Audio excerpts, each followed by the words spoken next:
This is the Detroit Sports Podcast Network.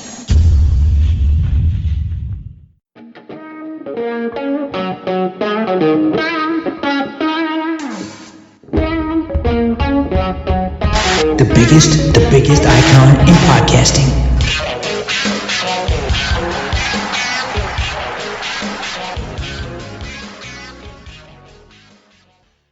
Welcome in, everybody, to this week's edition of the DocNJock Wrestling Podcast. I'm your host, Adam the Jock Strozinski. On today's show, who could be the next potential bidder for WWE, as well as AEW adding and subtracting from their backstage roles, and a lot of people coming to WWE in the next coming weeks. We're going to get into all of that later on. We've got the debut of AEW Collision that we're going to give our expectations for. We're going to take a look at what took place on AEW Dynamite, as well as what took place in the WWE Universe. And helping me break it all down, he's the one, he's the only, he is the Doc, John Macaroon. What's up, cuz? On top of an already great week of wrestling, Saturday night we get Collision with the debut, the re-debut of CM Punk with FTR. So much drama to get into regarding his return, the great week of wrestling, storylines advanced, another week, another new podcast, another new WWE belt. So much to get into this week. It was a great week.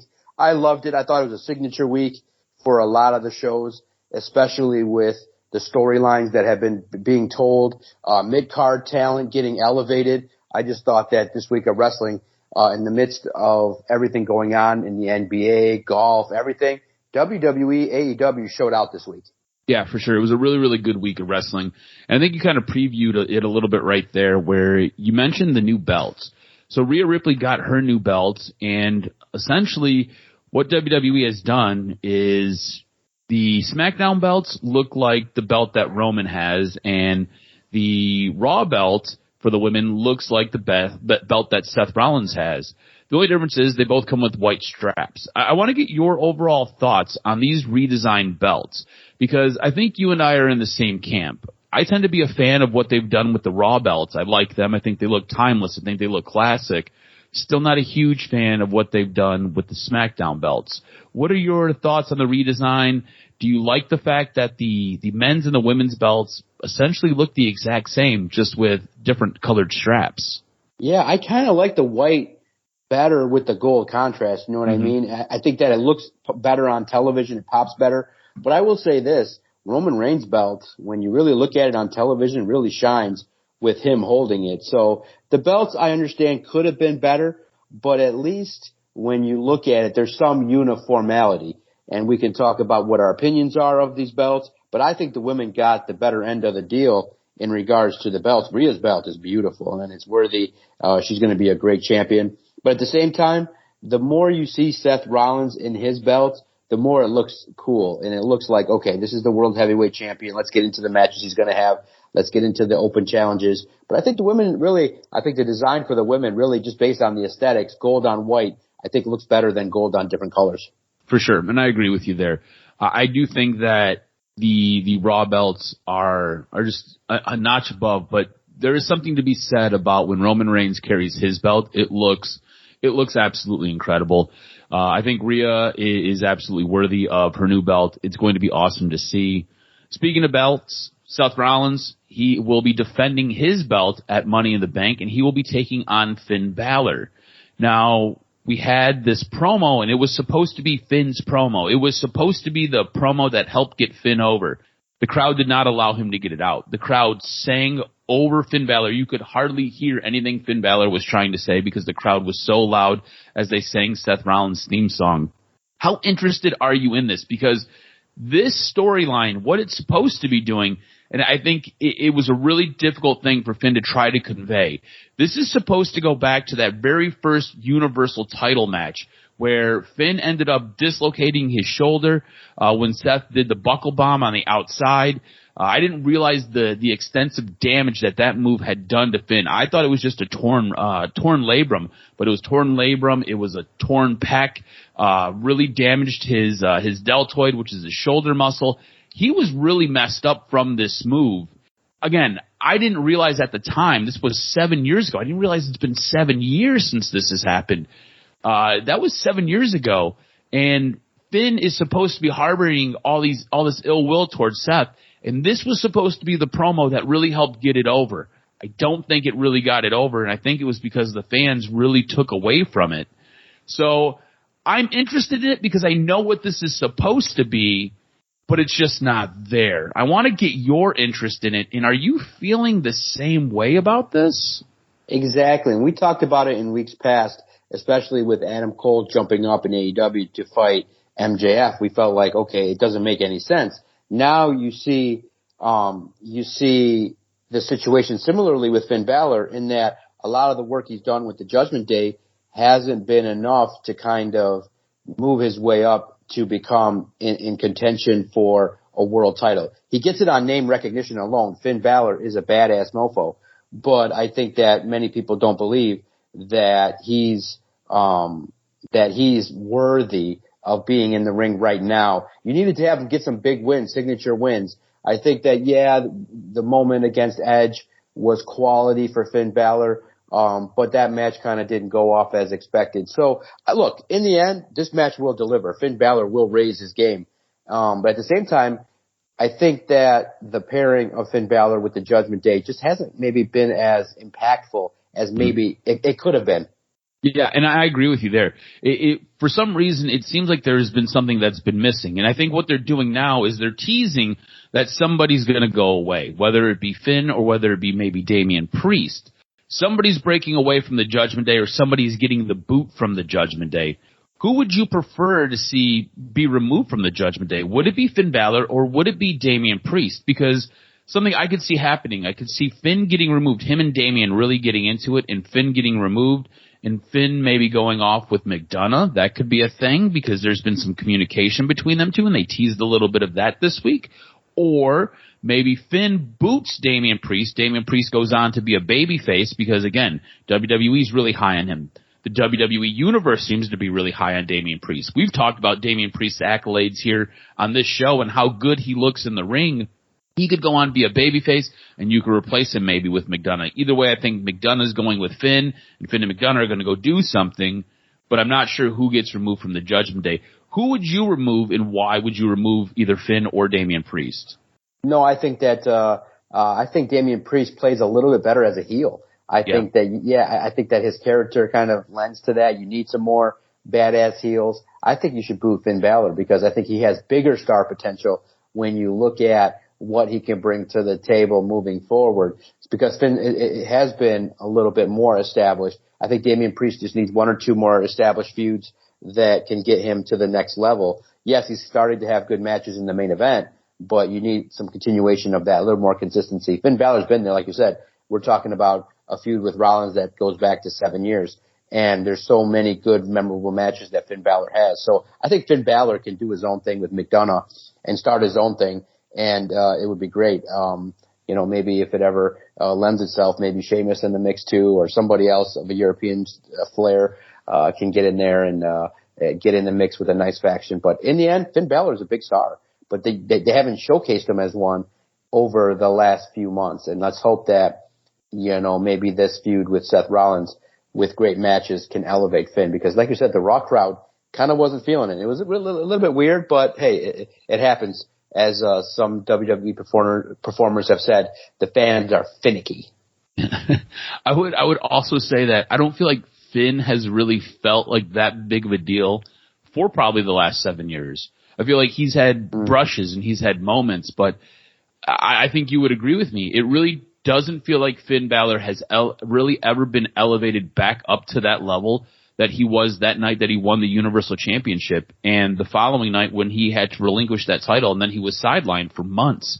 I don't feel like he's ever gotten back to that level. And it's really a shame because like you said, he is a star. He is a great wrestler. The guy can do everything. He cuts fantastic promos. There's a lot of guys who would have been in that ring when the crowd was going ballistic that would have totally flubbed all their lines, lost their patience, and would have just tried rushing through everything to get it done. Instead, he stayed patient. He tried to deliver his lines the best he could over the crowd. He even waited and played into the crowd, and he was trying to work with them. They did not want to work with him.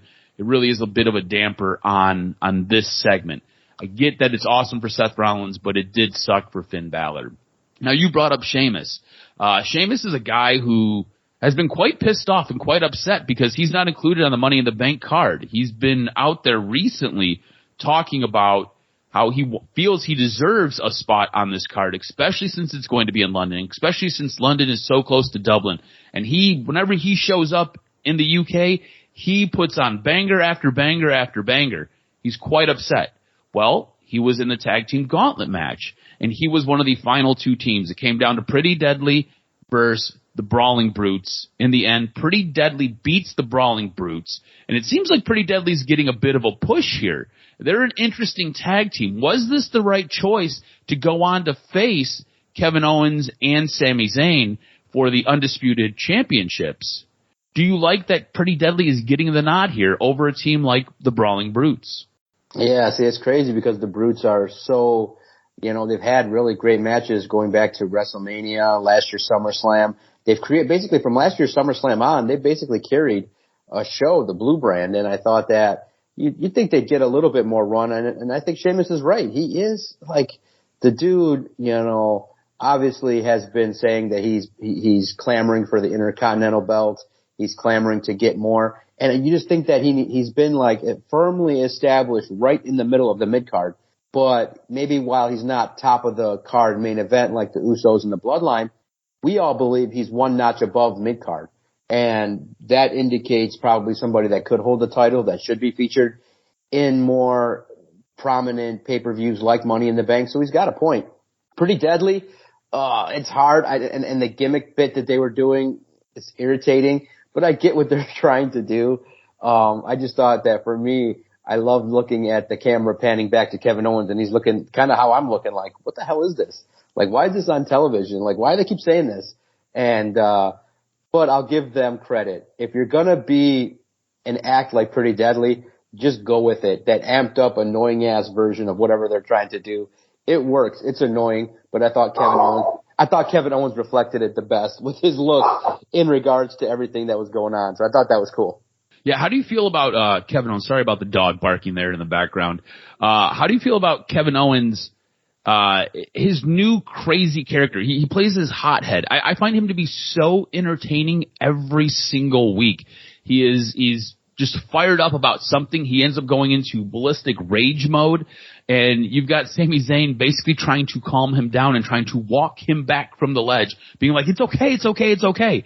And then this week you kind of seen Sami Zayn just kind of say, all right, let's just go get him. And Kevin Owens like, what? We're going to go get him? And he's like, let's just go get him. And they run to the ring and they chase out Pretty Deadly after they had won the gauntlet match. What do you think about this new Kevin Owens? This Kevin Owens who seems to go from 0 to 60 in the blink of an eye and is ready for a fight every single week. 'Cause I find him to be so entertaining. I find him to be sometimes the best thing on Monday Night Raw and sometimes the best thing on SmackDown. I think he's been absolutely great. Yeah, it's been great. Oh man, Kevin Owens, man, I think that he's really rounded himself out to be a performer that you can do a lot with. And now his pairing with Sami Zayn has been great. And he's going to elevate himself, elevate Sami. The feuds, his reactions are going to be great. So I'm very happy with how things have been set up. And I think that it's going to be really fascinating to see what the next 12 months will hold for Kevin Owens. Yeah, it will be fascinating to see what it holds. Something that was absolutely fascinating, and it took place at the end of SmackDown. We got Jey Uso's answer, and it was absolutely crazy. Like, it was awesome. The ending of SmackDown was so incredible. The Bloodline has officially imploded, and the Usos stood tall at the end of Friday night. I was shocked. I was stunned. I was taken aback because the way that this was set up, you basically had Jimmy acknowledging that everything that Roman and Paul had said about Jimmy was true. And Jay basically took it. And Jay just started kind of going a little bit ballistic and going off on Jimmy. And next thing you know, he snaps and he says, "You know what? You're out of the Bloodline. I'm out too." And then he just super kicks Roman. And I was like, "Wait, what? Like, how did we get here?" What was your reaction to this? Because it was awesome. I thought this was incredible. I thought this was great theater. Again, I was telling you before the show, I watched this on delay. I basically watched it, DVR'd it, and I watched it back probably 2 hours after it had completed. I got to the finale of it all. And as it's kind of unfolding, I'm like, I knew that we got there because Bleacher Report sent me a message. It kind of ruined it for me. And I was like, all right, well, I know how we get here. And I'm watching. I'm like, how do we actually get there? Like, how do we, like, it's a big jump because it seems like Jay is ready to side with Roman. And instead, he super kicks Roman in the face. And I thought it was incredible. I thought it was unreal. What was your reaction to it? I know you were giving me some play-by-play, because I was out to dinner with my girlfriend. What was your reaction to all of this? It was fantastic. It was great because you got to see finally the next level of this feud. And it was told to us at WrestleMania that there's more to come. Many of us thought it would involve Cody Rhodes or Sami Zayn or Kevin Owens, but no. It was the targeted mission of we have the Usos now established. We've gotten them to the point where we trust them, and now they're getting more prominent time. I mean, Roman came out at 9:40, and then his 5 minutes, then a commercial, and then you get 10 minutes of basically letting the Usos get primetime television. That's valuable time, trusted time. Jey Uso did a great job. I thought that Roman introducing the concept of Jimmy really costing Jay an opportunity or questioning him added to it. Now, it doesn't really kind of make sense the way it went, where he goes, well, I'm pissed off at you, brother, for questioning me. You're out, so then I'm out too. I kind of get it. Maybe that's a swerve, and that can be the next segment of that is kind of Jay just explaining what he was saying. Basically, it's going to be that, hey, I don't care what, I don't trust anything that Roman says, and I'm sticking with my brother. But it was great to see because of the impact of Paul Heyman, Roman Reigns, what they've done. They've made 2 more stars, and they've taken them from upper mid to top tier. And this is going to be great because you can reintroduce a feud with others in the tag team division. And now in the short term, you're setting up for what probably will be the big draw at SummerSlam, which will be the Usos against Roman and Solo Sikoa. So, I mean, I'd see it. I'd like to see that. But it's interesting to see now what goes next because I'm definitely hearing whispers of a Bloodline 2.0, and that would be great with a renewed spirit, and some names that you're hearing would be stellar. So this can play out for a long time, and you could have a storyline last for 2-3 years in the midst of a short ADD attention span, or IWC, Internet Wrestling Community, and fans. To have this play out in this iteration, it's great, and it's worthy of the time it's been gotten, man. I loved it. Like I said, it really capped off what I thought was a beautiful Smackdown in regards to top to bottom. Intrigue, interest, delivery, good matches, some stuff that would piss you off. So I enjoyed, like I said, the cap off to the week with the Friday Night Smackdown. I thought it was fantastic. Kudos to the Usos for holding up their end of the bargain on this deal. Yeah, I thought it was great. The one thing that I thought was absolutely incredible was Jay breaking the fourth wall, right? Basically letting you in on what his supposed childhood was like, where he was like, no, Joshua, trust your older brother. No, Joshua, listen to your older brother. No, Joshua, you got to do what your older brother says. And I love that little bit of interaction they had just before he snapped. It really helped sell it, really helped bring you into the fold, and really helped get you there. This is something, a lot of times the wrestlers don't break that fourth wall. They don't bring you inside of what their life was like, what their childhood was like. And using your real name, not using your wrestling name. I think it's a nice little touch. I thought it was fantastic. I thought the way that WWE closed out the night for SmackDown was unreal. I thought it was absolutely fantastic. We switch over to AEW, and they kicked off their week with MJF versus Adam Cole. It was a 30-minute, I want to call it a gauntlet match, but they called it a 30-minute qualifier match where if Adam Cole won, he gets a shot at MJF's championship. If MJF defeats Adam Cole, he can no longer receive that shot for the championship. I thought this was well done. The way that they crafted this was good because I thought this was a really nice way to extend this feud out because in the end, Adam Cole goes to pin MJF and time just expires before you get to the 3 count. So you don't have a winner, you don't have a loser. Adam Cole technically doesn't win the match, so you make the dispute and the argument that he doesn't deserve another title shot. MJF technically didn't win the match, so Adam Cole could technically deserve another chance at a title shot. It adds a little bit of gray to this, and I think it does help extend this out past Forbidden Door, because it does sound like MJF will be taking on Tanahashi at Forbidden Door. What was your thoughts and what was your reaction of this match? Because I thought it was a good match. It was a good 30-minute match. It was well-paced. There was a lot of little nuance in it, especially with MJF honing in on some of these Shawn Michaels-esque things, kind of poking holes and prodding the bear with Adam Cole. I thought Adam Cole had a fantastic match. What did you think of this overall, and do you like the fact that it basically ended in a no decision?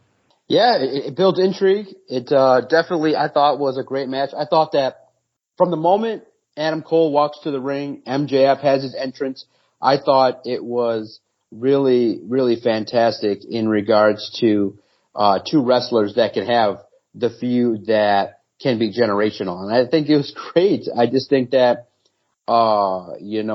when Cole hit MJF with the title and hits the boom for the near fall, I thought it was going to happen.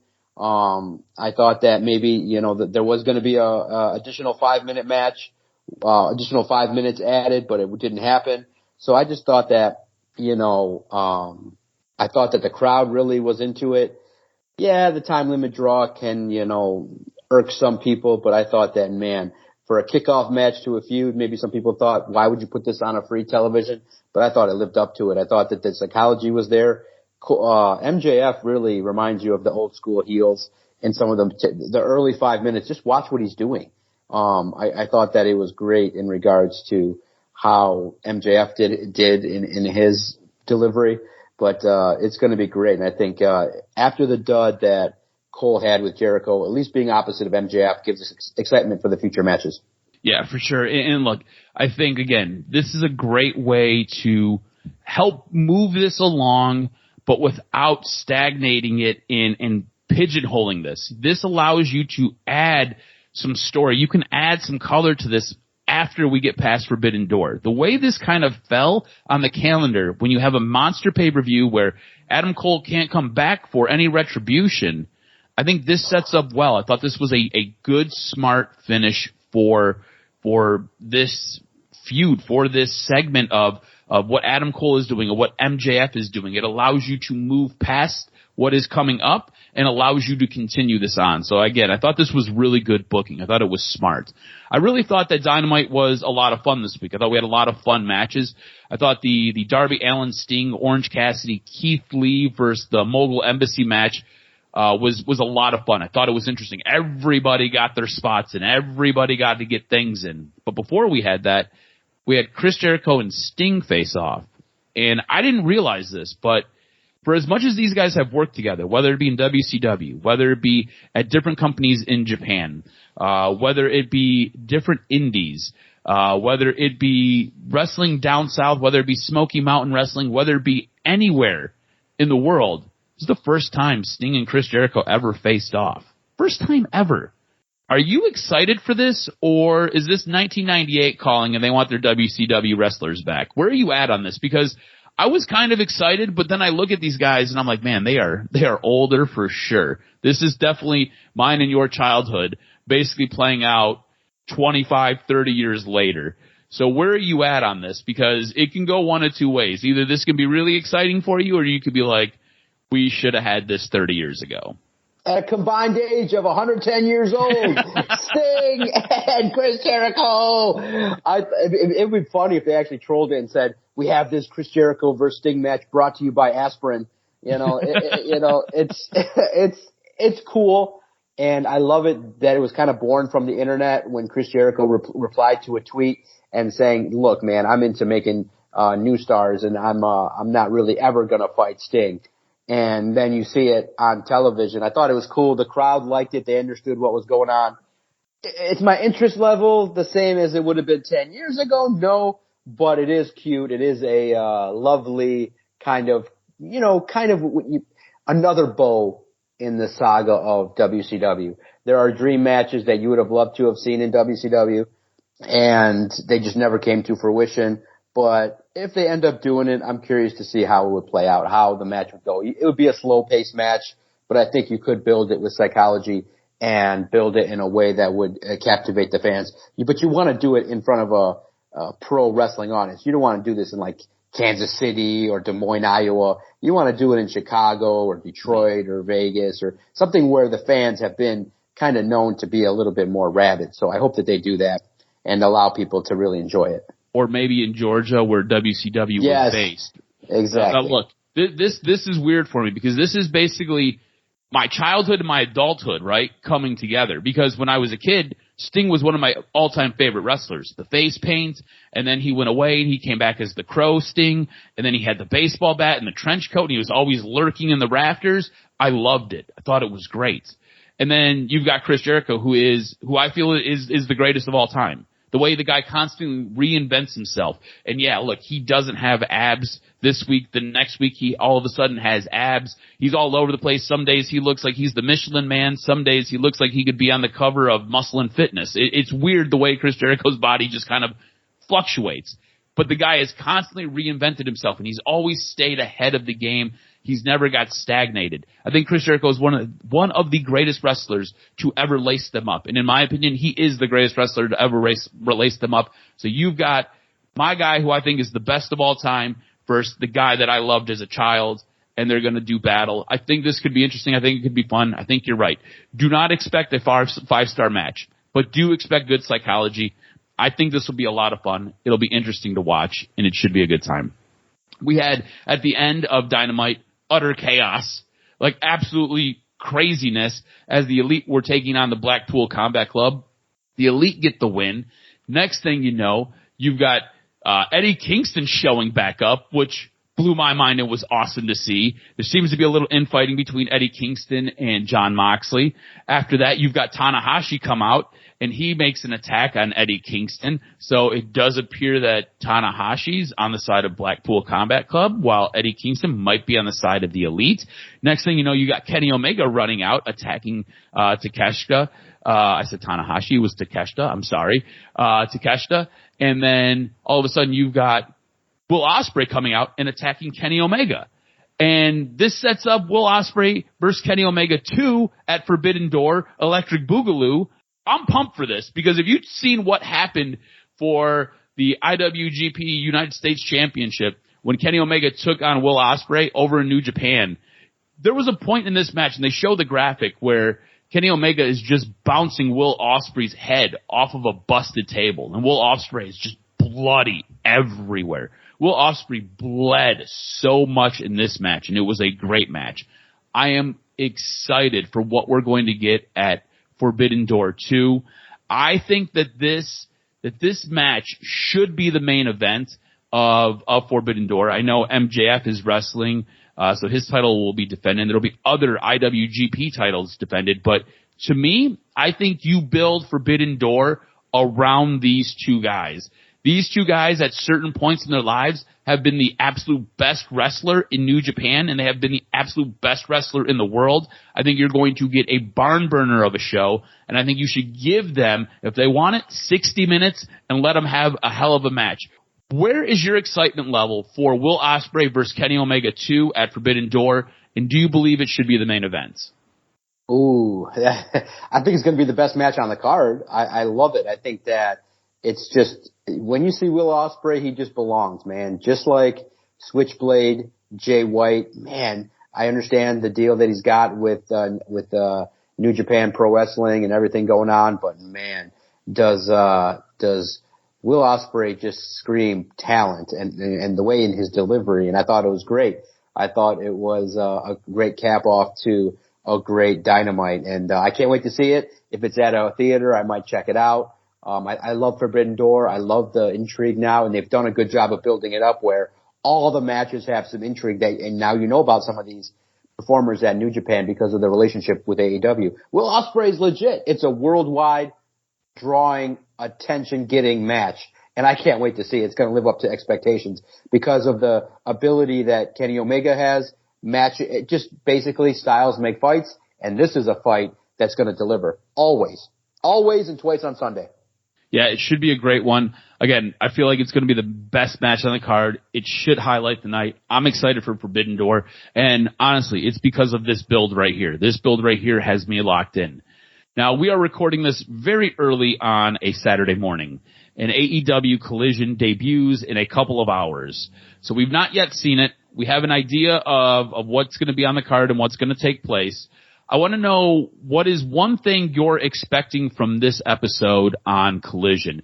We do have the main event, which has been announced. It's going to be FTR and CM Punk taking on Bullet Club Gold and Samoa Joe. There's going to be a couple of other matches that are going to fill this out. It looks like it should be a pretty stacked card for a debuting episode. I want to know, though, what is one expectation you have from this episode? Man, you know what? For me, the overall thesis is it's the rediscovery of some of the guys that have been lost forever. Miro! We get to see Miro if he's alive again after another hiatus. We get to see Samoa Joe in the forefront. We get to see FTR paired with CM Punk. I just want to hear big pops in Chicago for CM Punk, the every 2-year pop that he gets when he returns. So I love it. I think it's going to be great. For me, the thesis is, and I think that you'll highlight some of the comments that were made by Punk in a recent article highlighted in a major publication. Wrestling prime time on a Saturday night was something that used to be significant. It used to be WCW Saturday night, 6 to 8. You had to be there. You had to watch it to see Lex Luger, Ric Flair, Vader. You got to see some of the advancements of storylines. Now, it wasn't the best produced quality, but it has that old school feel. Now, this, little more challenging. I believe it's an 8 p.m. start, but with the advent of DVR, eventually everybody will get to see it. And I think that having a wrestling show in prime time on a Saturday is nice because not everybody gets to go out to a house show on the weekend. And if you're just looking to kill something on a Saturday night or an early Sunday morning, then you get to have a show. So I'm expecting great matches. I'm expecting just to see, really too, I'm excited for Kevin Kelly to get on the call. I think a guy that has been underrated in his career can have an opportunity. But I'm definitely excited for the main event. I want to see Jay White handle his business. I want to see FTR in the ring, and I want to see the crowd's going to go apeshit. So I can't wait to see it. I can't wait to get an opportunity after a great Saturday where the weather's going to be nice, getting outdoors, coming in, showering, get home, 8 o'clock, check out Collision, or go back and forth with the U.S. Open and Collision one on a computer and one on the big screen. So I can't wait, man. It's gonna be a fun show. Yeah, it should be a really fun show, and I think you're right.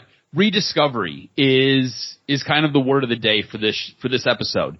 You're going to rediscover some wrestlers that you haven't seen in a while. You're going to rediscover some wrestlers who maybe have been on the outs, and it feels like they're going to get a fresh start.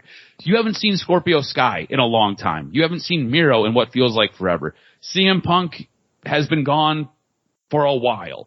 You're going to get to see all these guys again. Samoa Joe hasn't really been on TV. I don't know if Thunder Rosa is going to wrestle, but I think she will probably make an appearance. So you're going to get to see all these people that you really haven't seen lately. And the one thing I'm expecting is I'm expecting a lot of energy, and I'm expecting to see wrestlers I haven't seen in a long time really continue storylines that just have been forgotten about and have been dead. So I'm excited for that. I think it will be a good show. Again, not a huge fan of CM Punk, but this is going to basically be centered around him. And I think he needs that, because if he's not the center of his own universe, then he's not a happy man. So what's your show of the week this week? I thought Raw was good. I thought Dynamite was a lot of fun, and I thought Smackdown was incredible. So who do you want to give the point to this week? Ooh, man, it's tough, right? Real tough. It's a close tie between Dynamite and Smackdown, but I just thought that the continuation, and for me too, I was pissed off, man.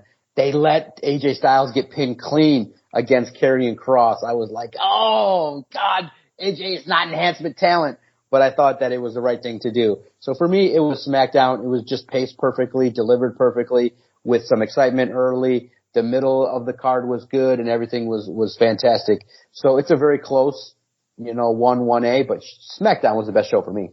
Yeah, I'm going to go with SmackDown as well. And like you said, it was very close because Dynamite was incredibly fun. And Dynamite was a great 2 hours. But I'm going to give it to SmackDown as well. And an interesting note that you made there, you said AJ Styles was pin cleaned. It's funny because as me and the girlfriend were watching SmackDown, she's like, I feel like AJ Styles loses a lot lately. I feel like he hasn't had a big signature win. I feel like they just kind of are feeding him a little bit to other guys. And I was like, yeah, it's kind of weird, right? Because AJ Styles hasn't really had a signature win since he's been back. AJ Styles hasn't really done a whole lot. And that's a dude who, you talk about Sheamus being a guy who is kind of that upper mid-card, a guy who could carry a title, a guy who could do a whole lot more than what they're doing with him. AJ Styles is that guy. AJ Styles is there to help get over the Good Brothers and help to get over Meacham. But at some point, you need to do a little bit more with AJ Styles if you really want those guys to get over. So it's something to watch, something to see kind of where we go with AJ Styles, because it just kind of feels like he is just kind of floundering right now, not doing a whole lot. We've got a whole lot of news and notes. You want some? Hit me with this week's professional wrestling news and notes. Dude, you sent a 5-page list. I know. Go. Get into it. There's a whole lot going on this week, man. All right, let's kick this off. Is there a new broadcast partner for WWE on the horizon? With the exclusive negotiating window for WWE broadcast rights closing for Fox and Comcast USA Network, a new contender has emerged. As reported by New York Post, Comcast pays $265 million per year to put WWE Raw on USA Network, and Fox pays $205 million per year for WWE SmackDown. Both contracts are set to expire in October of 2024. Negotiations are well underway for new contracts. Andrew Marchand of the New York Post goes on to note that Disney has an interest in adding WWE. While Disney-owned ESPN may seem the most logical home given that it's the entertainment and sports programming network, Marchand sources have suggested that FX as a potential home for WWE. The logic behind FX over ESPN is that the latter can guarantee a night of the week due to the amount of sports content it carries. Marchand points out it can't just say Mondays are for WWE with game commitments that it has. He also notes that ESPN is a sports network while conceding that wrestling is athletic entertainment. Marchand does believe it would fully work on a linear ESPN. However, Marchand notes that the exclusive window closing without a new deal is not surprising, with most major deals going to the open market, even if the incumbents remain the favorites. He predicts that at this stage, Fox and USA Network are likely to remain the broadcasters for their respective WWE programming, but Disney now has entered the ring as well.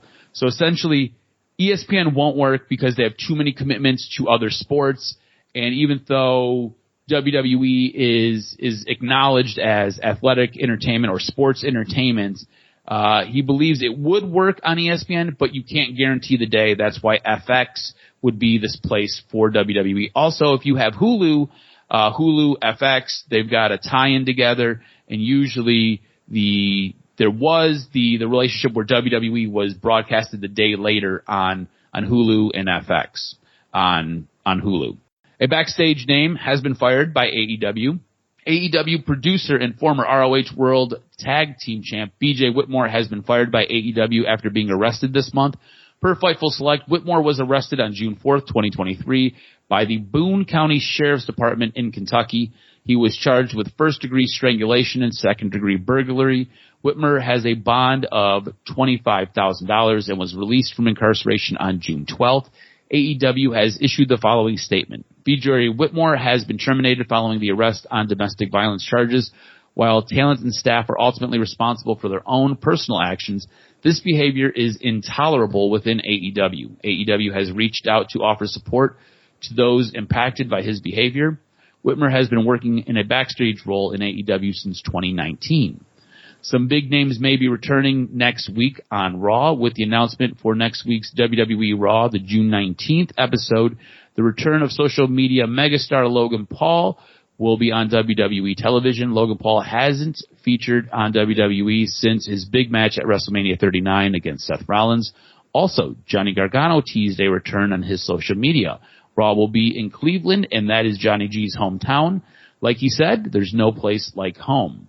Speaking of coming back, it sounds like Carlito may have re-signed with WWE. According to Dave Meltzer on Wrestling Observer Radio, he, Carlito, an independent show on July 15th for Dave Nicholson in Canada, and he called him up to cancel and said that he signed with WWE. So perhaps he signed with WWE. That's what Nicholson said today. Another sign that he may have maybe headed back to WWE was that SE Scoops reported that he informed Great North Wrestling of the same thing as he pulled out of a July 15th show. So Carlito, who made an appearance at Backlash in Puerto Rico on May 6th, it seemed like was well received, and then there was a whole lot of nothing. But maybe there was something, because it sounds like he's letting some independent promoters know that he is going back to WWE and cannot do their show. Now, AEW does lose BJ Whitmore, but they may have added to their creative team and to their backstage. This time, they add Jimmy Jacobs. Jimmy Jacobs was backstage at Wednesday's Dynamite taping before Fightful later confirmed that he had signed with AEW. PW Insider reported that Jacobs has officially started as an AEW coach and producer. The reports noted that Jacobs' hiring was part of AEW's move to add additional staff to the company in preparation for Saturday's AEW Collision premiere. It was also stated that Jacobs finished up with Impact Wrestling at the June 9th Against All Odds pay-per-view, but had given his notice for his departure several weeks ago. Jacobs had been working as part of Impact's creative team since 2017, and he was head of the creative process when he decided to leave the promotion. Prior to that, Jacobs worked with WWE, joining the company's creative team in 2015. He was let go in 2017, reportedly for sharing a photo of himself with the Bullet Club during the Raw invasion on social media. Before that, Jimmy Jacobs was in ROH for, I believe, 20 years. And after that, he did go and do some stuff in WWE before getting pulled up to the creative team in 2015. So Jimmy Jacobs is a fantastic wrestling mind, has done it all. That's a great addition for AEW. Now, let me take a little sip of water here to loosen this up, because we're going to get into some CM Punk stuff, because why not? Dominates everything. Okay, I'm refreshed. All right, and so it begins. Before this man is officially back at work, CM Punk is stirring it up, and this time it's in an interview with ESPN that was released on Friday.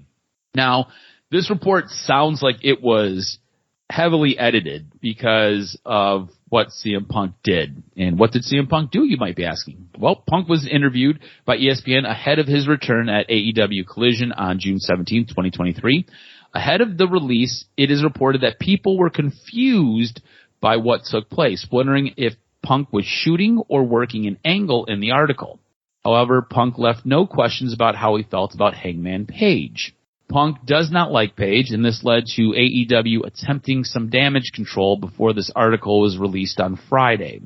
Writing in the Current Wrestling Observer newsletter, Dave Meltzer stated that there was a lot of internal and external talk in recent days about an interview Punk did, the interview with ESPN's Mark Romaldi, and will be released on June 16th, so it's best to wait until it's released to comment. Past much of the talent at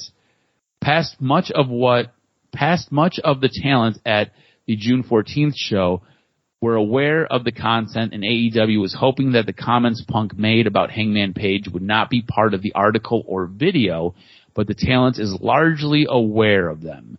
This is largely because the company is actively trying to sign Page to a new long-term deal. There is an attempt at damage control going on at press time, but much of the talent was aware of what Punk originally said. Not even a day back on the job, and Punk is setting the world on fire, so it should make for an interesting AEW collision. Obviously, him and Hangman Page have a tumultuous past, and it just kind of feels like Punk can't learn his lesson and can't play in the sandbox together really nicely with all the other boys and girls. So it'll be interesting what takes place and how long this run in AEW is. Maybe he gets to the end of his contract and maybe he doesn't get re-signed, or maybe he does get re-signed. We'll have to wait and see. But that's going to do it for this week's news and notes. Wow, that was long. But I do think that's it. No, it's good. Good information. I do think that CM Punk, it pays. Look, controversy creates cash. He's got his own show that he can be a part of, that he has influence over. So a little bit of press is not a bad thing. the part that really did catch my attention was when you look at the clip, Hangman Page clocks him not in the neck. He clocks him in the jaw. And that's serious because if you're out there and you're taking liberties with other performers, that's not gonna fly. And these performers are old school. CM Punk, if he gets in the ring with them, I'm curious to see, does he get a receipt back one day, whether it be now or later if they revisit this. But go check it out. There's clips. Type in Adam Hangman Page and you'll see they're in the ring together and Hangman Page, they're chopping each other and Hangman Page clocks him right in the chin. And you're like, oh, when you see it, it's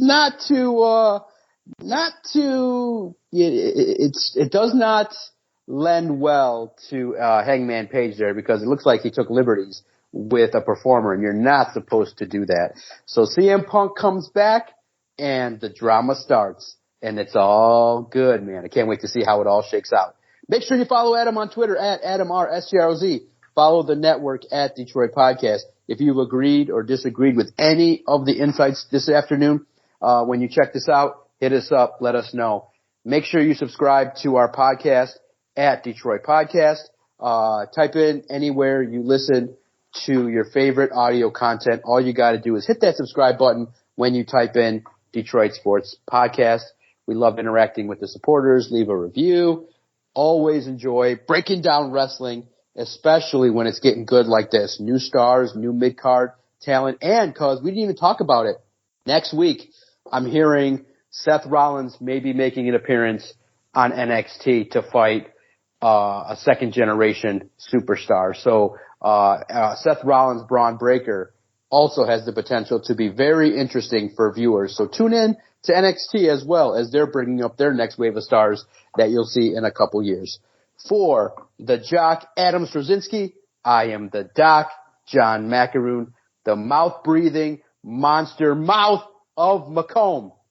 Hit us up. Make sure you follow and listen to the Detroit Sports Podcast. Next week's edition of the DocNJock Wrestling Podcast. Always sure to deliver.